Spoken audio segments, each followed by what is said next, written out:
nom de plume, I suppose. Okay. Quite the sobriquet. But yeah, I'll introduce you in a second. On today's fake AI Kit Kat bar that writes truly wonderful and mediocre cover letters called April 15th, the tax day, 2025. We're going to play a very special Guess the Good game. Yeah. That's what we're doing. Welcome, Hawk. thank you.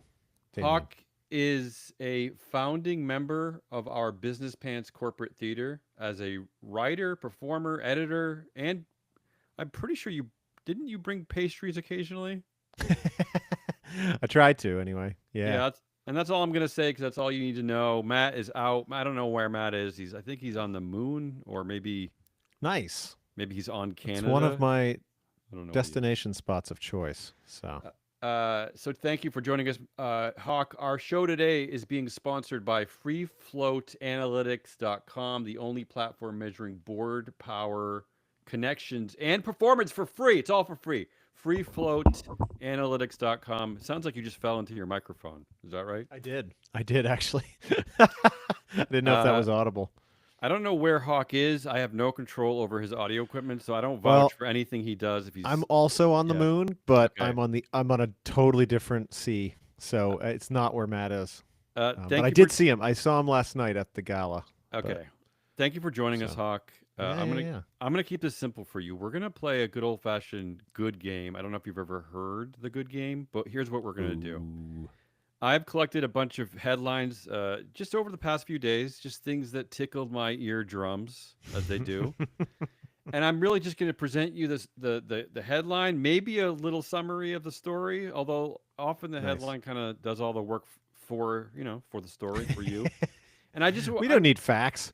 And we just need headlines. Yeah, we just need headlines. And Hawk, I just want to hear what we don't have Matt, thank God. I'm sick of Matt. Everyone's sick of Matt. I just want to hear, what does a regular person think of our universe? What is your reaction? The fresh perspective. Yeah, exactly. And then, just to make this extra insipid and pointless, I'm going to ask you to just give me a score 0 to 10.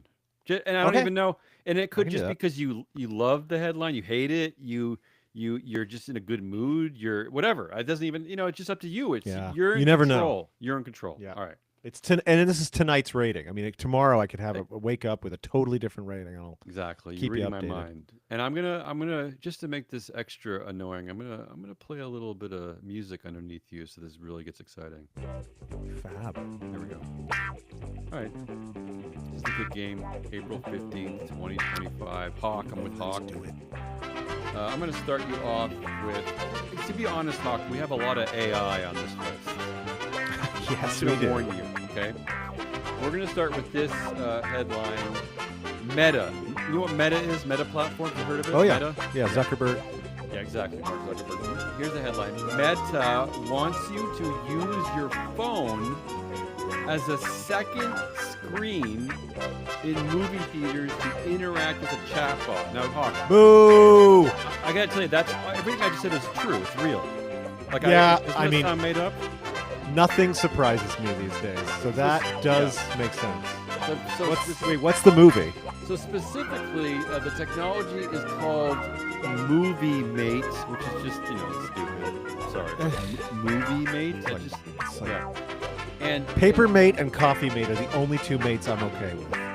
Okay, that's good to know. I just penciled that down, by the way, because if you're a guest on another show, I want to hold you to that. But I've got to remember every joke I say. All right. But it's supposed to come out with this new movie called Megan, which I think it's a sequel. I know there's at least a couple of Megans. There's going to be a chat bot. You're supposed to use your phone. That it's going to talk to you. There's going to be trivia. I don't know what the hell's going on. I don't really, Hawk. Really, I'm dumbfounded by this. Okay. Yeah. I'm just going to say this. Yeah, go ahead. First of all, I don't want to be totally negative. No. That's a really cool idea in some ways, because I think that having an extra, we had 2D movies, we've got 3D movies. We can, to have this extra bit during a movie actually sounds kind of like a neat idea on the surface, but I'll be damned if I'm going to sit in a movie theater with a bunch of bright lights shining back in my face from other patrons. I think what Hawk is saying is that the genius of this idea is much like the mirrors in your car, right? Why not have mirrors on your doors, right? On your windshield, right? You need more than one mirror to kind of efficiently get from point A to point B. So you're appreciating that, but then you're contradicting yourself, saying that you don't want extra light. So I don't really know where you're landing. I'm going to put it this way. I think the idea is a neat one. But I don't think a movie theater is the right venue for it. Like, at my house, and I get to choose that and not disturb anyone else's movie-going experience, sure. I'm all on board. Well, but, yeah. I mean, let's face it, what was that other movie by, not Scorsese, it was that one about the guy, anyway, the guy who did the... you're describing every movie ever made. Every movie... Oh, we can cut this later. This isn't live, right? Wait, it is? Oh, shoot. No, there was a movie that just recently came out by Coppola. That's who it was. And he wanted to have an actor hired to actually speak to the screen. And there is part of me that's like, that's such a cool idea, but the feasibility issue of it just makes it almost impossible. And so, like, this is the same thing, except you've got people whose, like, phones are out while I'm trying to watch a movie. I mean, for all I know, I'd love it. I don't want to be super negative about it. I just think that my gut reaction is I would not want that to be here are a couple of things that I'm thinking. First of all, Netflix has already admitted out loud that they actually now create programming knowing that you are using your phone during their content. Are you kidding? Which is horrifying, but you know, it's true. I mean, you know, you watch TV and you know that everyone in the room now has their phone out. The other thing is that I never do, by the way. I want to go on record as saying I'm an active viewer. I don't honestly believe it. The other thing that frightens me is does Mark Zuckerberg need more power? Does he need to be making money while you're also watching a movie? Is that necessary? Well, you ask him. I would say he probably would say everyone needs more power, but he needs the most. What's also odd about this, Hawk, is that there's an antitrust trial going on right now. It started on Monday, where the government is actually suing Meta, maybe trying to break up the monopoly. Maybe Mark's going to have to sell Instagram, maybe WhatsApp. So what extra scares me here is that if he has to give up Instagram, does that mean he's going to be hyper-focused on bothering us when we go to the movies now? Is that what he's going to be doing? Anyway, those were my thoughts. That is 100% what's behind this. Yes. Overall, give me a score on this one. I'll give that 9 out of 10. That's it. I mean, really?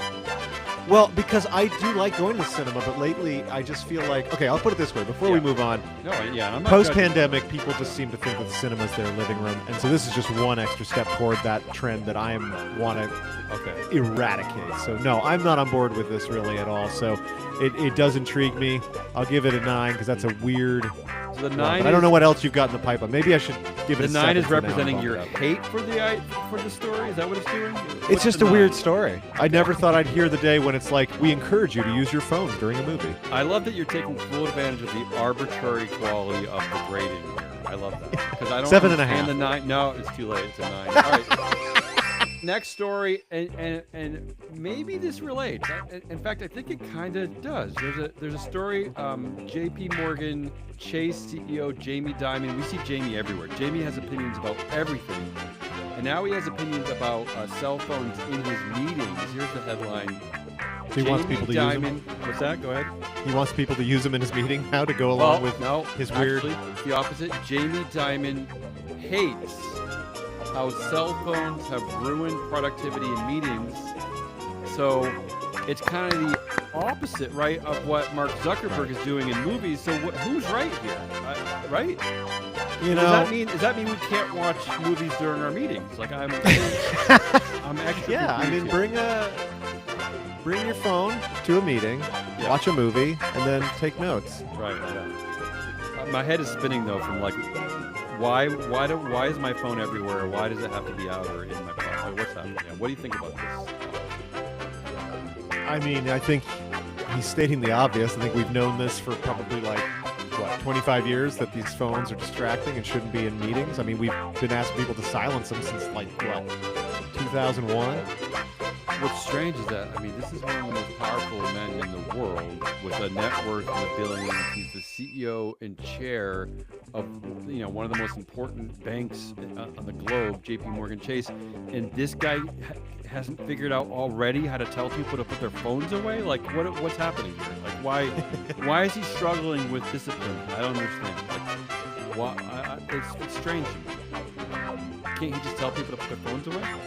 Well, I don't know why people's phones are out in the first place, Maybe Jamie's boring. Maybe the movie's boring. Maybe people are addicted to their everything. Maybe that's their future, just addiction. Give me a score on this headline. A 5. I mean, because I think he's a guy who what? I mean, is telling people to put their phones away? That's nothing new. Yeah, right. I mean, it's pretty stupid, isn't it? And by the way, 5, what 5 really means is that you don't care. That's what it means. So let's move on. Well then 7.5. No, it's too late. And by the way, 7.5 can't be what you choose for just everything. You can't just go to 7. It's gonna. All right, 7.4. All right, here's okay, let's go on our next headline. This is a creepy one. I almost can't believe when I read headlines like this. I almost can't believe it, but I guess this is the future of our globe. Here's the headline: Former Google CEO tells Congress that 99. That's 99 out of 100. 99% of all electricity will be used to power super intelligent AI. So he's saying in the future, 99% of our energy is, and he's serious. This is not satire. This is an article from that's incredible. This is Eric Schmidt, former CEO of Google. Yeah, what do you think about this? The thing was, I did look at this article a little bit, and I think the thing that struck me the most is that he said, quote, "What we need from you," he said to lawmakers, "is that we need energy in all forms, renewable, non-renewable, whatever." Right. And my love is that I go, if this is the way we finally get, solar and wind, like, what a ass-backward way of getting it. Yeah. Well, they're going to need it. They're going to need solar and wind, right? Well, that's the weird thing is, it's like, I feel like this is a day and age where we, instead of trying to solve the problem at its root, we try to create these like Band-Aids that cause more problems, and then well, yeah, I'm with you, Hawk. I mean, yeah. If you listen to the show a lot, one thing that I complain about constantly is that we never even who asked these like 5 middle school boys who run these tech companies to create super intelligent AI that needs 99% of the world's electricity? Like, we didn't sign on to this. Yeah. So when someone told me that like every search that one does on a ChatGPT is like pouring a bottle of water down the drain, I was just like, really? That's the figure I've heard. I've tried to fact check. I've actually had great trouble debunking it, so inductively I'm assuming it's true. But when I don't know if you know this, Hawk, but when I'm feeling extra cynical and angry at the world, sometimes I will do a search on ChatGPT while pouring a bottle of water down. I also like the dismissive nature that the guy has there, whatever his name is, Eric Schmidt. Yeah, Eric Schmidt. The fact that he's just like, renewable, non-renewable, whatever. I mean, if you get us wind and solar, that's great. But if you can get us some gasoline, like, we'll pollute as we do this thing. Yeah, whatever. Just give us. Honestly, the lack of focus on probably what really should be being asked about these things. The other thing that scares me too, of course, is that if 99% of the electricity is being used to power some super intelligent AI being, what happens if someone accidentally unplugs the energy source? Like, what then? Where are we? What is? I mean, we're back to searching Google. Yeah. I mean, is that right? Yeah. I'm okay with that. Well, give me a score on this story. 99, just like him. 99%. Oh, so okay. You know what? I didn't. I'm okaying this. I'm allowing this because I don't think I set a parameter from 0 to 10. So I'm going to let you do 99. Usually, I don't let Matt break free at the 0 to 10 zeitgeist, but you, especially as a guest, yes, you get to do 99. So I mean, there are more numbers between 9 and 10 than there are countable numbers. So how about that? And Eric Schmidt, former CEO of Google, wants all those numbers too to help empower AI. Throw them in a melange. Let's move on, but let's also actually stick with AI. We have a lot of AI stuff. Here's the headline: a tech CEO has been charged with fraud for saying his e-commerce startup was powered by AI when it was actually just using manual human labor. You like this one? I mean, there's where to even start with that one. I mean, like, so you've actually got humans, which I think most people today, I mean, AI is in this weird place where people don't really even know what their full opinions are, or they do, and, you know, it's a lot of negative stuff that I hear. So the idea that you've got a company that has no AI, and you're not, first of all, you're not giving the humans credit. Secondly, you're not taking advantage of the fact that you could actually market this as AI-free place.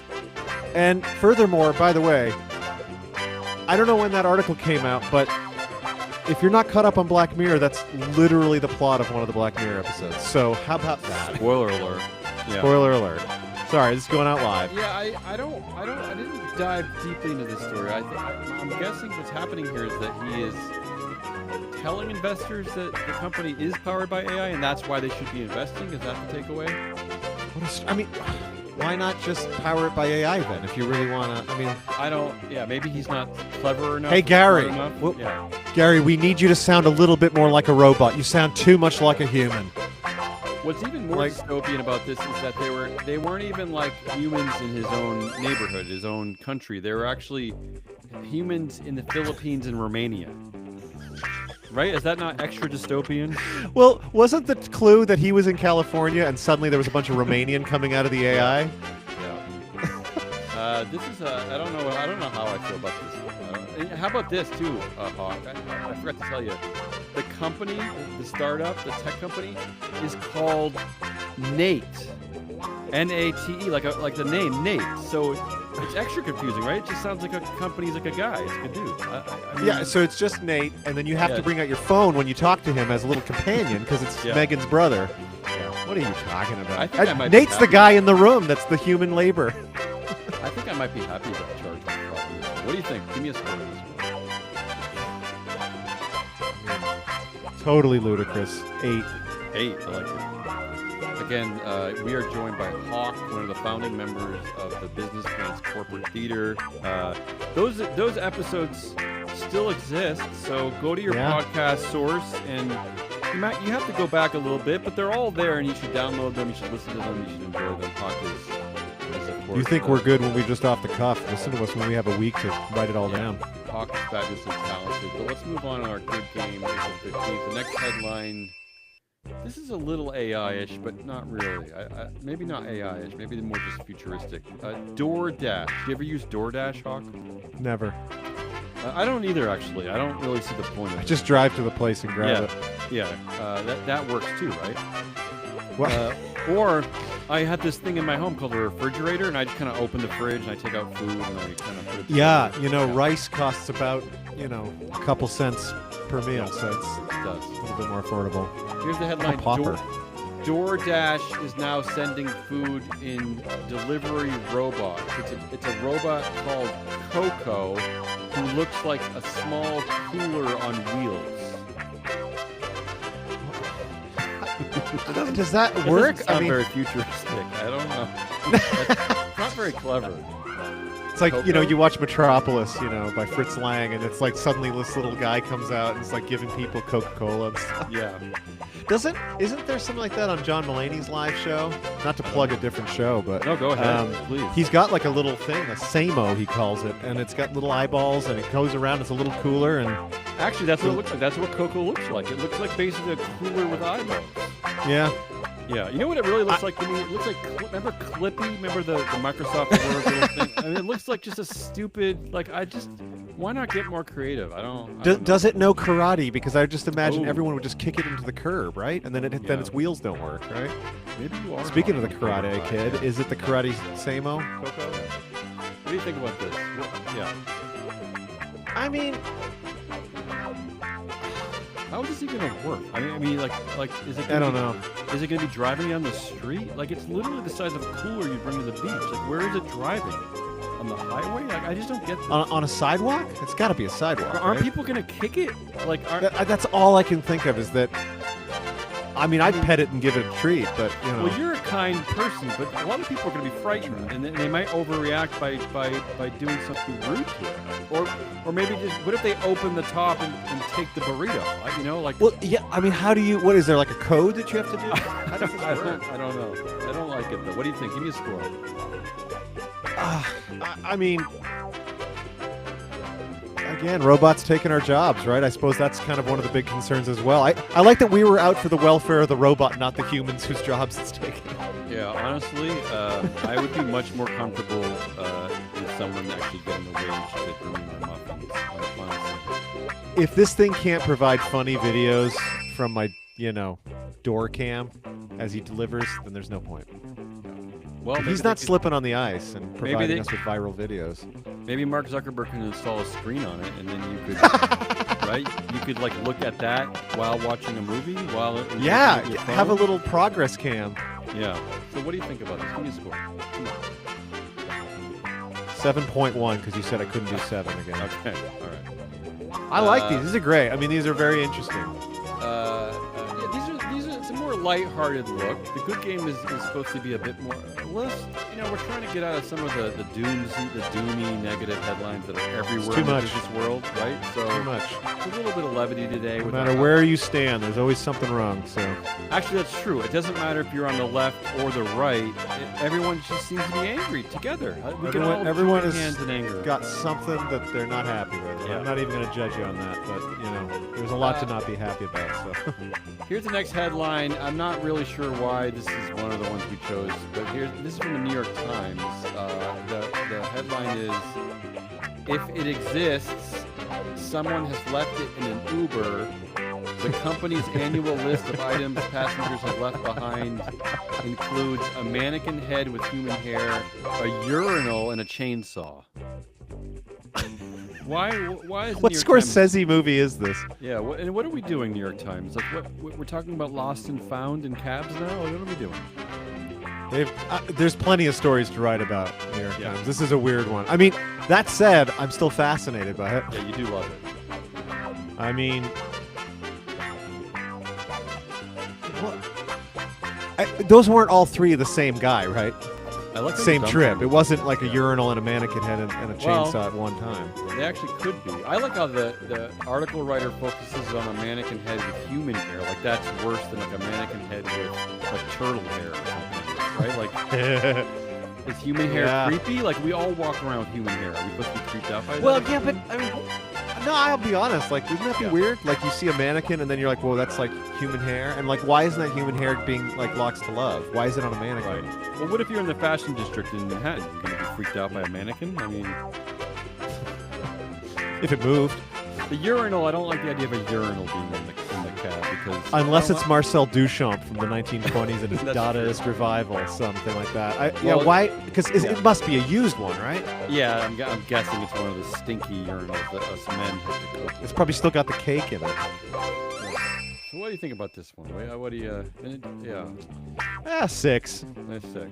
It's a number I haven't chosen yet, so that's why I chose 6. I feel like we cover so many horrible stories about Uber that this actually might be some good press for it, right?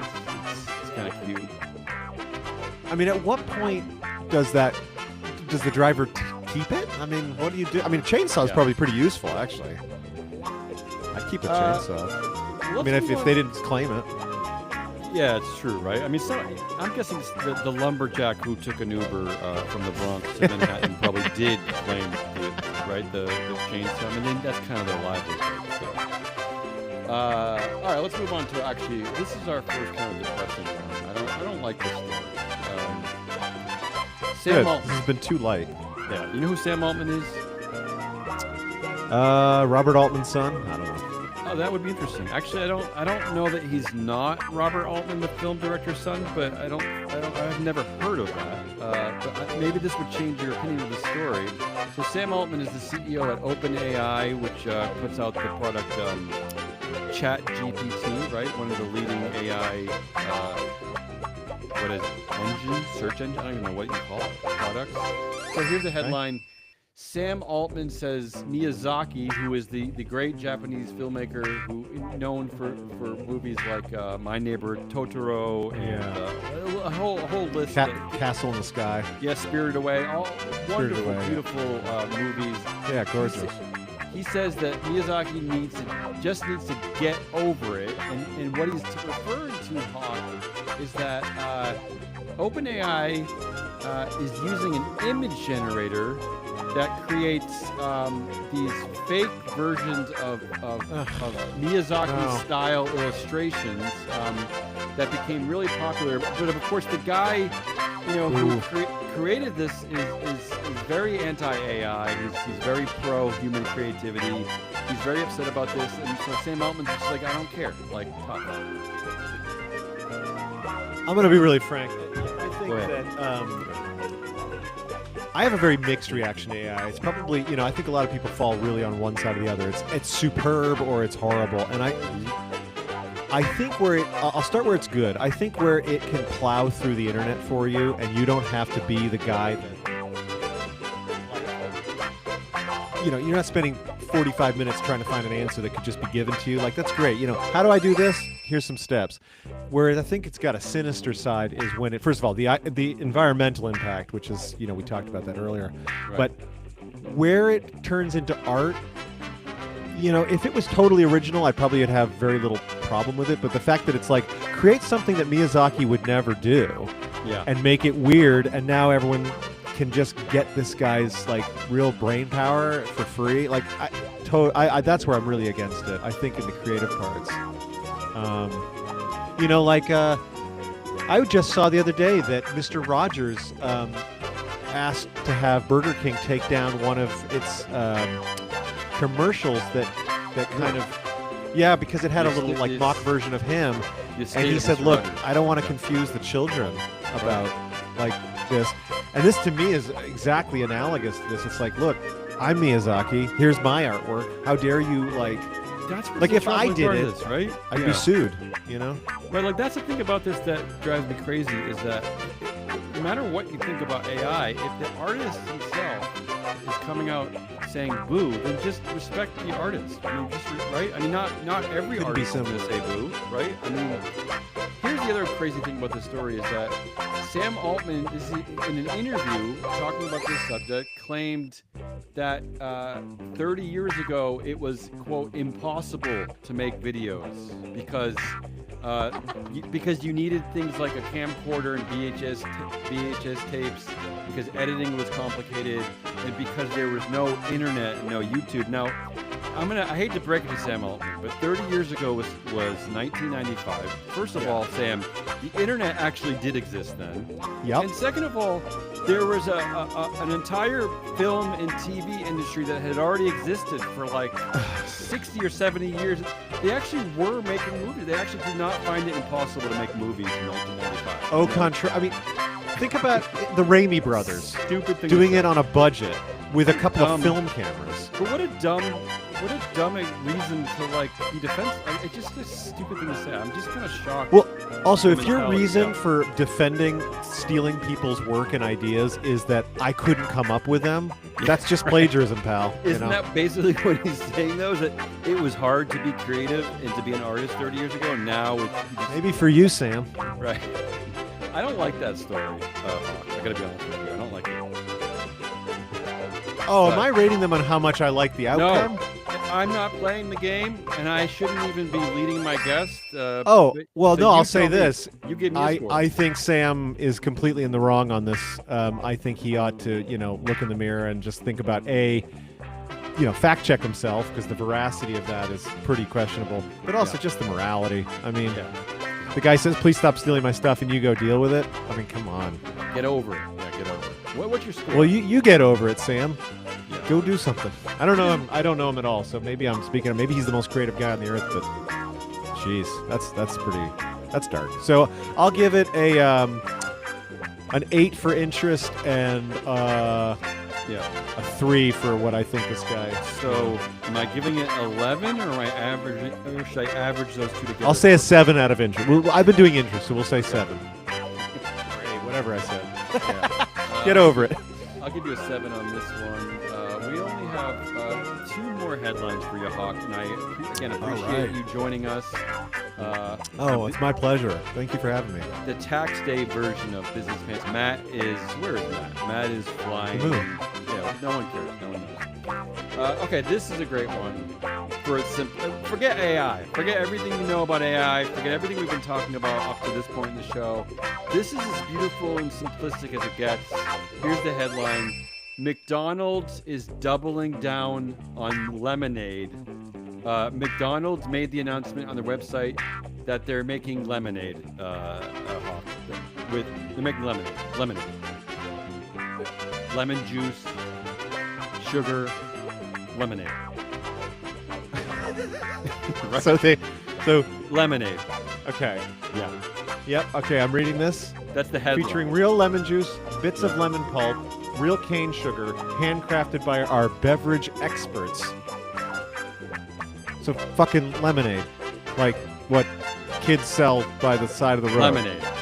McDonald's is announcing, Hawk, that they're making lemonade. So I mean, I suppose that is news that they're finally feeding us real food. Ha ha ha. Actually, you might be right. I didn't think of that. That's sort of the pleasant version of this. Not to be cynical. I mean, I didn't know, geez. Hawk. I didn't actually know they didn't sell lemonade. I don't even know if I cared that they did or didn't sell lemonade. But congratulations. I mean, didn't they sell that?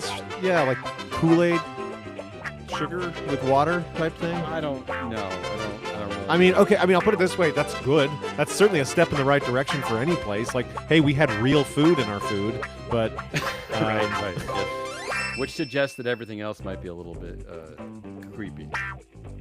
But I want my. Hawk, what do you think about McDonald's making lemonade?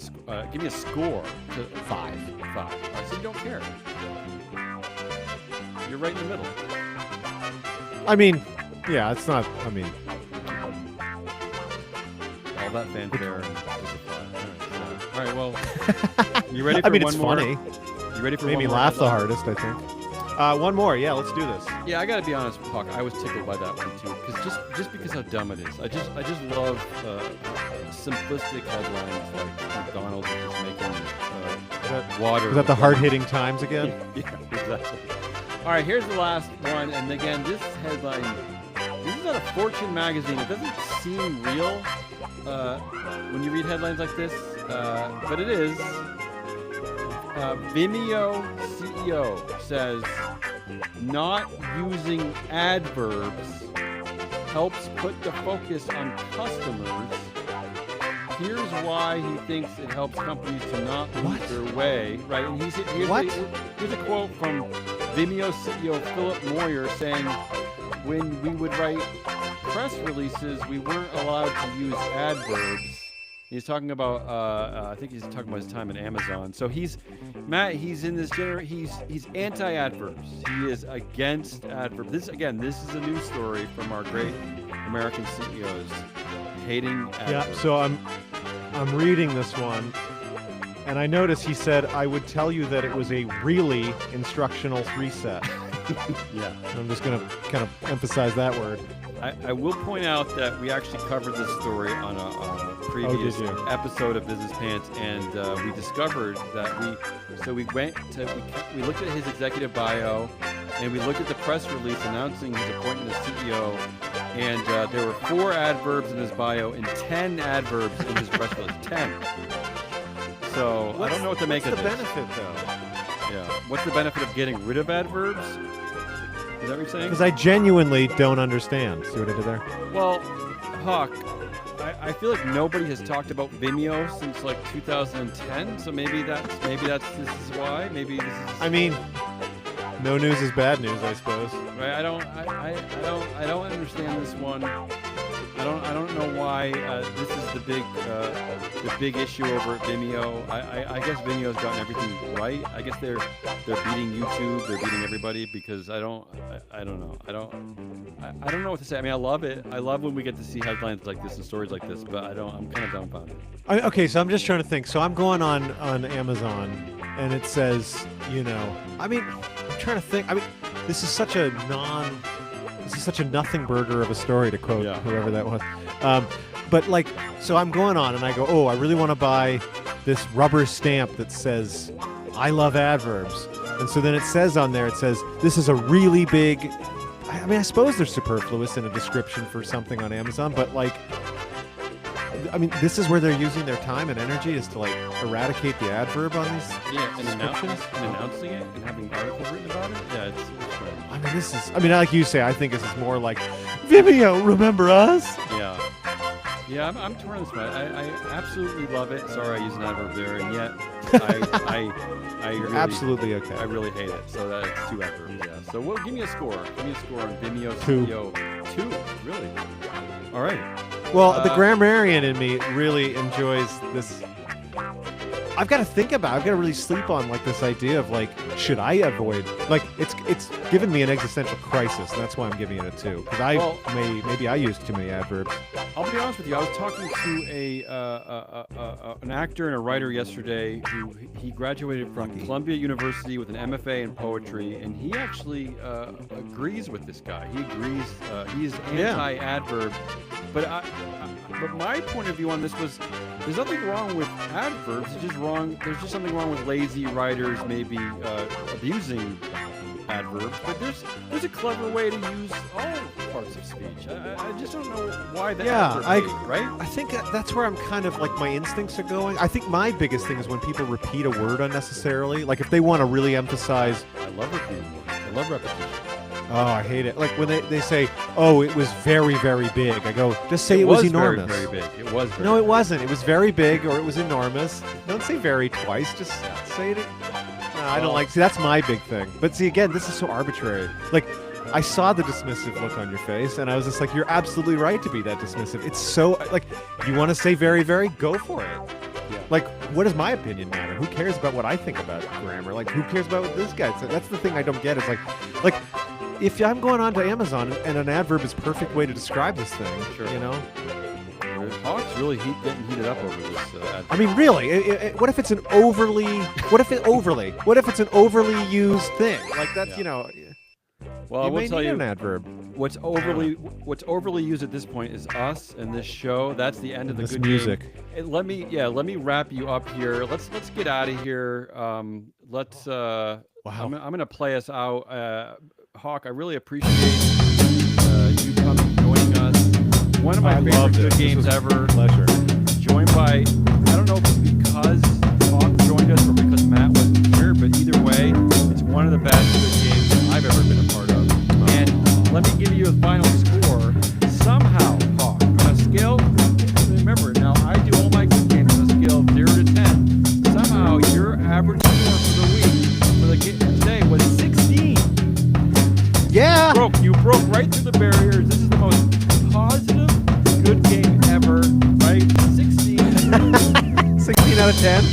So there you go, Hawk. Any parting words? Anything you want to say? Any shout outs?